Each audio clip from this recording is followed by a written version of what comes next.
Recent டைமில் பார்த்தீங்கன்னா serial நடிகை ரேஷ்மா விவாகரத்து பண்ணுறாங்க அப்படின்ற மாதிரி டாக்ஸ் போயிட்டு இருந்தது லாஸ்ட் வீக்கில். இந்த வாரம் இப்போ அவங்களுடைய தோழியான சைத்ரா ரெட்டி அவங்களுடைய கணவரோட பிரிஞ்சுட்டாங்க. அவங்க விவாகரத்து பண்ண போகிறாங்க.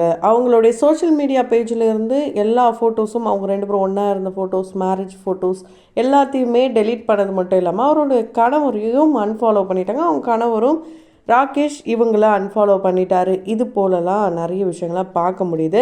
அண்ட் அது மட்டும் இல்லாமல் அவங்க அப்பா விட்டு அவங்க பிரிஞ்சிருந்தாங்க. அப்பா அம்மாவெல்லாம் விட்டு நான் பிரிஞ்சிருக்கேன், தனியாக தான் வாழ்ந்துட்டு இருந்தேன் அப்படின்லாம் சொல்லிட்டு இருந்த நிலையில் இப்போ ரீசெண்ட் டைமில் தொடர்ந்து அவங்க அப்பா அம்மா கூட இருக்கிற மாதிரி ஃபோட்டோஸ், வீடியோஸ் தான் நிறையா போட்டுட்ருக்காங்க.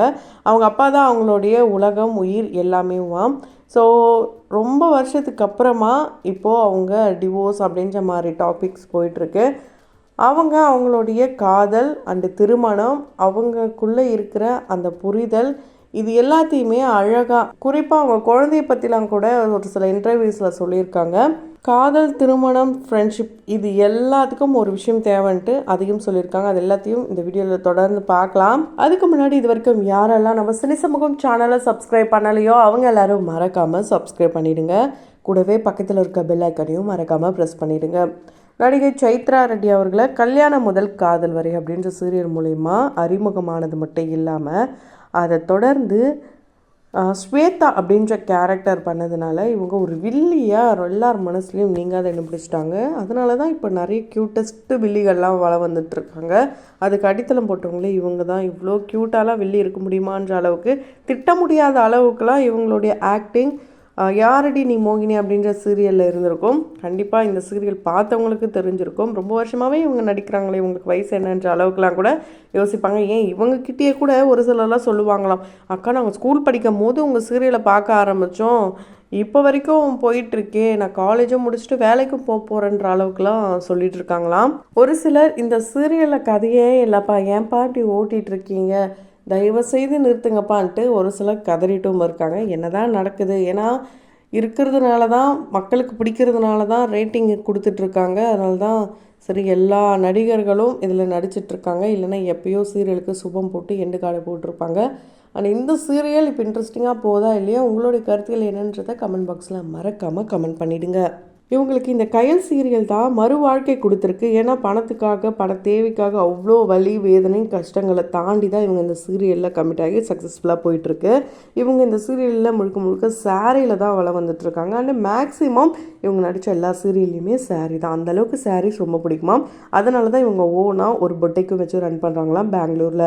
ஆமாங்க, அந்த பொட்டிக்கை இவங்களுடைய அக்கா தான் பார்த்துட்ருக்காங்களாம். இவங்களுடைய அக்காவுடைய குழந்தைய இவங்களுக்கு ரொம்ப ரொம்ப ரொம்ப பிடிக்குங்க. ஏன்னா நிறைய ஃபோட்டோஸ், வீடியோஸ் அண்ட் அந்த குழந்தைக்காக இவங்க பண்ணுற விஷயங்கள் எல்லாத்தையும் பார்க்கும்போது இப்படிப்பட்ட ஒரு சித்தி இருந்தால் நமக்கு நல்லா இருக்குமேன்ற அளவுக்கு அந்த குழந்தை நினைக்கிற அளவுக்கு இவங்க இருப்பாங்க. அண்ட் எல்லாருக்கும் சைத்ரா மாதிரி ஒரு சிஸ்டர் இருந்தால் நல்லாயிருக்கும் அப்படின்ற அளவுக்கு தான் இவங்களுடைய செயல்முறைகள்லாம் இருக்கும். அண்டு இவங்க நிறைய கோவப்படுவாங்க. என்ன தான் இவங்க க்யூட்டுன்ட்டு எல்லாரும் சொன்னாலும் ரொம்ப கோவப்படுவாங்களாம். இவங்களுடைய கணவர் ராகேஷ் கோவமே பட மாட்டாராம். எதுவாக இருந்தாலும் சாஃப்டாக சொல்வாராம். அண்ட் அது மட்டும் இல்லாமல் இவங்க இந்த சீரியல் நடிக்கிறாங்க, தமிழில் நடிக்கிறாங்க அப்படிலாம் இந்த சீரியல் ஏன் இந்த ரோல் பண்ணுற அப்படிலாம் கேட்க மாட்டாராம். ஏன்னா அந்த மொழிகள் புரியாதாம், தெரியாதாம். திருப்பதிக்கு மாதம் போயிட்டு விசிட் பண்ணிட்டு வந்துடுவாங்க. அந்த அளவுக்கு ரொம்பவே ஸ்பிரிச்சுவல் பர்சனாக இருக்காங்க. அண்ட் திருவண்ணாமலைக்கும் அடிக்கடி போகிற ஒரு பர்சன். ஸோ இவங்க ஒரு சிங்கர், நல்லா பாடுவாங்க. ஆனால் டக்குன்னு பாட சொன்னால் பாட மாட்டாங்க. ப்ரீ ரெக்கார்ட் பண்ணி வச்சது தான், ஸ்டேஜில் சும்மா வாசிப்பாங்களாம். அதை கூட இவங்க ஓப்பனாக பேசியிருக்காங்கன்னா அந்த அளவுக்கு ரொம்ப நல்லவங்க. இவங்க டாப் குக்கு, டூப் குக்கு இது போல் ஷோலெலாம் இவங்க டாப் குக்கு, டூப் குக்கு இது போல் ஷோஸில் பார்ட்டிசிபேட் பண்ணாங்க. நல்லா சமைப்பாங்க அந்த ஷோவில் மட்டும். ஆனால் அதுக்கு பின்னாடி நடக்கிற விஷயங்கள் என்னன்றது இவங்களுக்கு மட்டும் தான் தெரியுமா. வீட்டையே ரெண்டாக்கிடுவாங்களாம். அண்ட் இவங்களுடைய கணவருக்கு இவங்க சமைச்சு கொடுத்ததே இல்லையாம். இவங்க கணவர் நல்லா சமைச்சு கொடுப்பாராம். குறிப்பாக சிக்கன் ரொம்ப நல்லாவே பண்ணுவாராம். சின்ன வயசுலேருந்து இவங்களுக்கு ஏரோஸ்டஸ் ஆகணுன்ற எண்ணம் இருந்திருக்கு. அதுக்கப்புறம் இவங்களுடைய சிஸ்டர் தான் ஏதாவது ஒரு டிகிரியை பிசிஏ அதுக்கப்புறம் உனக்கு பிடிச்ச மாதிரி ஏதாவது ஒன்று பண்ணு அப்படின்லாம் சொல்லியிருக்காங்க. இவங்களுடைய திருமணம் எடுத்துகிட்டா கிட்டத்தட்ட 5-6 வருடங்களுக்கு முன்னாடி தான் நடந்தது. இவங்களுக்கும் இவங்களுடைய ஃப்ரெண்ட் ரேஷ்மா, ஷபானா இது போல் கண்டினியூஸாக தொடர்ந்து நடந்தது. சைத்து, ஸோ நக்ஷு, இப்படி இவங்க 4 பேருடைய திருமணமும் அடுத்தடுத்து நடந்துக்கிட்டே இருந்தது. இவங்களுடைய காதல் கணவர் வந்து ஒரு டிஓபியாக இருக்கார். அது மட்டும் இல்லாமல் ஒரு டைரக்டராகவும் இருக்கார், ரைட்டராகவும் இருக்கார். ஒரு ஃபோன் காலில் இவங்களுக்கு வருது ஒரு ஆஃபர் லெட்டர். என்னென்னா மியூசிக் கொலாபரேட் பண்ணலாம் நம்ம, லவ் சாங் அப்படின்ற மாதிரி சொல்கிறாங்க. இவங்களும் பேசுகிறாங்க, வீட்டில் சொல்கிறாங்க. உடனடியாக வந்து ஓகேவும் வாங்குகிறாங்க. ஸோ 2 பேருமே வந்து கன்னடம் அப்படின்றதுனால ஒன்றும் பிரச்சனைலாம் இல்லையா. ரொம்ப சூப்பராகவே இவங்களுடைய திருமணம் நடந்தது. வாழ்க்கையிலேயே வந்து இவங்க நிறைய விஷயங்களை இப்போ இருக்கிற சைத்ரா கிட்ட கேட்டால் நிறைய சொல்லுவாங்களாம். ஆனால் இதுக்கு முன்னாடி இந்த சைத்ரா கிட்ட கேட்டால் எல்லாத்துக்கும் எமோஷ்னல் ஆவாங்களாம். ஆனால் இப்போது என்ன நடந்தாலும் வாழ்க்கையில் கடந்து போகிறது தானே வாழ்க்கை, அதை தான் நான் பழகிட்டேன் அப்படின்னு சொல்கிறாங்க. பல வருடம் இவங்க தனிமையிலே இங்கே இருந்திருக்காங்க. ஏன்னா தான் சம்பாதிக்கிறதுக்காக குடும்பம், குழந்தை, குட்டின்னு எல்லாத்தையும் விட்டுட்டு இங்கே வந்து இருந்தாலுமே இவங்க அங்கே அவங்களுடைய ஃபேமிலி, அப்பா அம்மாவை ரொம்ப ரொம்ப மிஸ் பண்ணுங்களாம். ரொம்ப வந்து ஒரு, ஏன்னா சின்ன பொண்ணுன்றதுனால ரொம்பவே பேப்பர்டாக வளர்த்துட்டாங்களாம். அதனால் ரொம்ப மிஸ்ஸிங் ஃபீலிங். ஆனால் ரீசெண்ட் டைமில் பார்த்திங்கன்னா அவங்க அப்பா கூட நிறைய ரீல்ஸ் வீடியோலாம் போடுறாங்க. அண்ட் இவங்களுடைய குழந்தைய பற்றி சொல்லியிருந்தாங்க, நம்ம சொல்லியிருந்தோம். என்னென்னா கண்டினியூஸாக இவங்களோட ஃப்ரெண்ட் சர்க்கிள் இவங்கள தொடர்ந்து மேரேஜ் ஆனதுக்கப்புறம் இவங்களுக்கா இல்லை இவங்களுடைய ஃப்ரெண்டுக்கா யாருக்கு ஃபஸ்ட்டு குழந்தை பிறக்கும்னு நினச்சிட்டே இருந்த சமயத்தில் இவங்களுடைய க்ளோஸ் ஃப்ரெண்டான நக்ஷத்ரா ப்ரெக்னெண்ட்டாக இருக்காங்க இவங்களுக்கு தெரிஞ்சதும் ரொம்ப ரொம்ப சர்ப்ரைசிங்காக இருந்தால் ரொம்ப ஹாப்பியாக இருந்தாங்களா. அவங்க கூட சேர்ந்துலாம் கூட நிறைய ரீல்ஸ்லாம் போட்டிருக்காங்க. அவங்களுடைய குழந்தைய வந்து இவங்க தூக்கி வச்சுருக்கும் போது ஒரு மதர் ஃபீலிங் இவங்களுக்கு வருமாம். அண்டு இவங்களுடைய குழந்தைய பற்றி வீட்லேயும் யாரும் கேட்கக்கூடாது, வேறு யாருமே சுற்றிலும் கேட்கக்கூடாதுன்ட்டு இவங்களுடைய ஹஸ்பண்ட் வந்து சொல்லி வச்சுருக்காரா. ஏன்னா எப்போ குட்டி சைத்து வருவாங்க, இது போல் இவங்களை நிறைய பேர் கேள்விலாம் கேட்குறாங்களாம். அண்ட் இவங்க சொல்கிற ஒரே விஷயம் என்னென்னா, திருமணம் பண்ண உடனே குழந்தை அப்படின்ட்டு யாராவது ரூல்ஸ் போட்டிருக்காங்களா? இல்லை, அவங்களுக்கு எப்போ ஓகேவாக இருக்குது, எப்போ ஓகே நம்ம வந்து குழந்தைய பெற்றுக்கலாம் அப்படின்னு நினைக்கிறாங்களோ அப்போ, இல்லைனா கடவுள் எப்போ கொடுக்குறாரோ அப்போ பெற்றுக்க வேண்டியதான். சும்மா இதே கேள்வி எல்லாரையும் கேட்குறாங்க, எனக்குன்னு கிடையாது, யாரையும் கேட்காதீங்க அந்த மாதிரி சொல்லியிருக்காங்க. அண்ட் இவங்களுக்கும் ஷபானா இவங்க டீமுக்கு எல்லாருக்குமே வந்து ஒரு சின்ன மனக்கசப்பு. ஆனால் கூடிய சீக்கிரம் நாங்கள் 4 பேரும் ஒன்றா சேர்ந்து இந்த கேப்பை ஃபில் பண்ணிடுறோம் அப்படின்னு சொல்லியிருக்காங்க. லவ்வாக இருக்கட்டும், மேரேஜாக இருக்கட்டும், ஃப்ரெண்ட்ஷிப்பாக இருக்கட்டும், இவங்களுக்கு ஃப்ரெண்ட்ஷிப் ரொம்ப ரொம்ப முக்கியம். குடும்பம், ஃப்ரெண்ட்ஷிப் ரெண்டுத்தையுமே ஒரே கண்ணாக வச்சு தான் பார்க்குறாங்களாம்.